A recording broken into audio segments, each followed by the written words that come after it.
Hello students, good morning everybody. So today we are going to start the last group elements, noble gas family.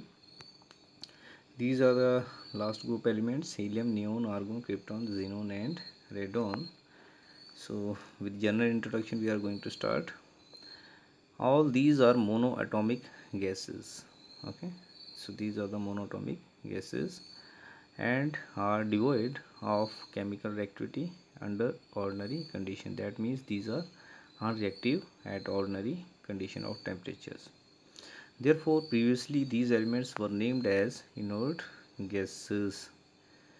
Later on in 1962 and afterwards, it was found that these elements do possess some chemical reactivity and form compounds under very specific sets of conditions.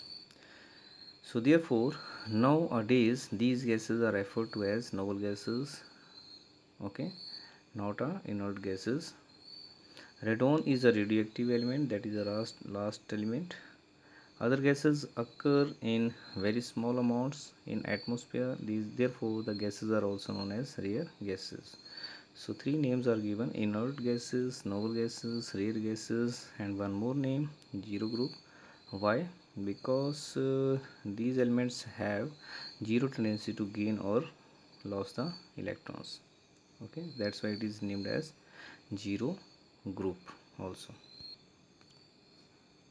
Occurrence. So these are the element, and this is a short table showing the abundance volume percentage in atmosphere of different gases. Okay, so you can see in this the argon has a much high percentage as compared to others.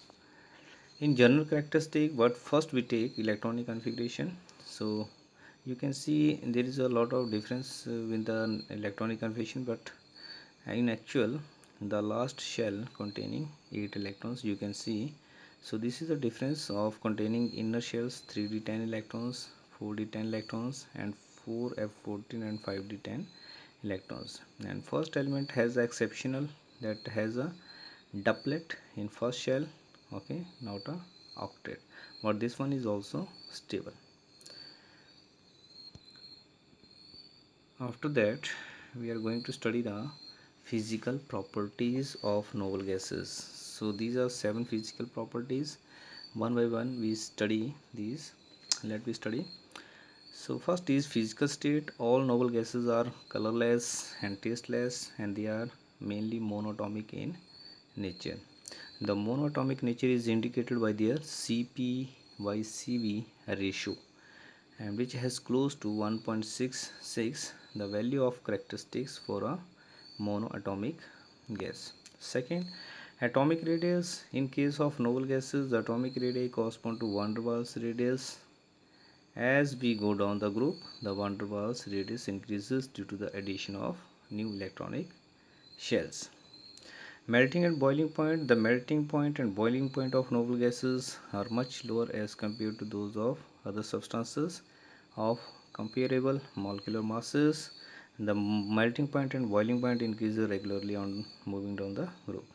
So what can be the reason? Explanation is, in the absence of unpaired electrons in their valence shells, the atoms molecules of noble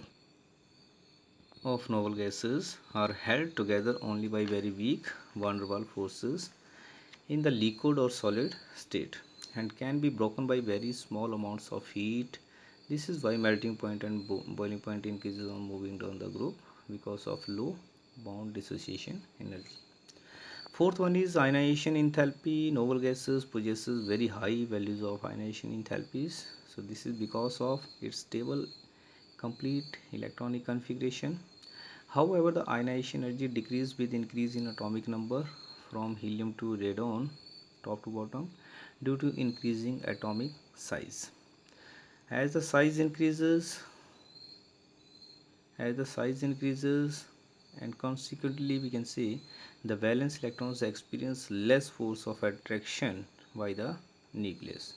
Hence, ionization energy decreases in going from top to bottom, from helium to radon. Next one is electron gain enthalpy. Due to the stable electronic configuration, noble gas atoms have no tendency to accept additional electrons. That's why therefore their electron gain enthalpies or electron affinity are zero or having large positive values. Sixth one is solubility in water. Noble gases are slightly soluble in water. Helium is the least one soluble. The solubility of noble gases in water increases on moving down the group from helium to radon. Reason is the solubility of noble gases in water is due to the dipole induced dipole interaction. So this type of interaction is we can understand with the help of Faison rules. Okay, so let me see.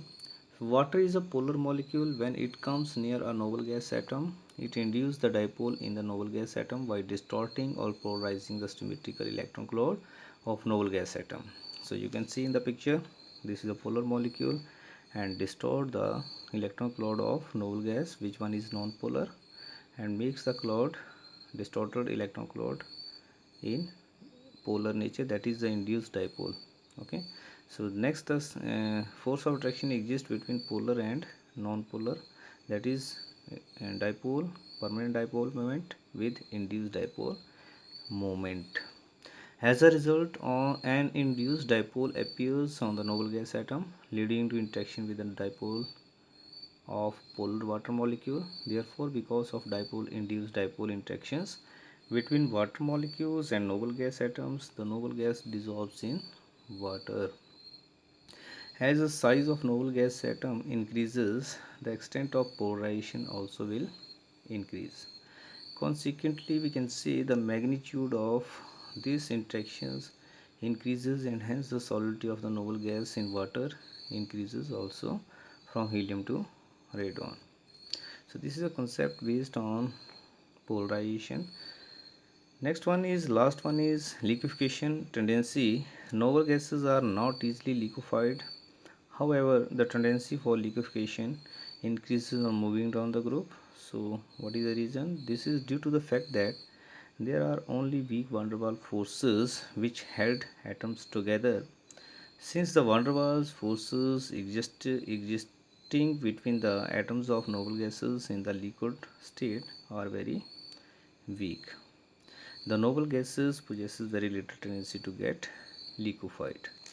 So dear students, these are the physical property we have studied.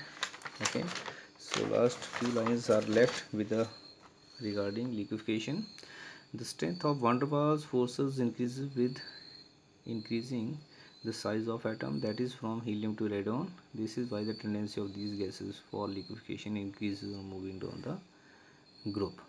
So this is all about the general introduction about 18th group elements plus physical properties with the explanation. This is first part, and in second part we are starting the chemistry of noble gases and how the noble gas compounds are formed, what is the history, and next one, what are the important compounds with their structures, properties and preparation. So till then, goodbye, take care of your health and revise these topics.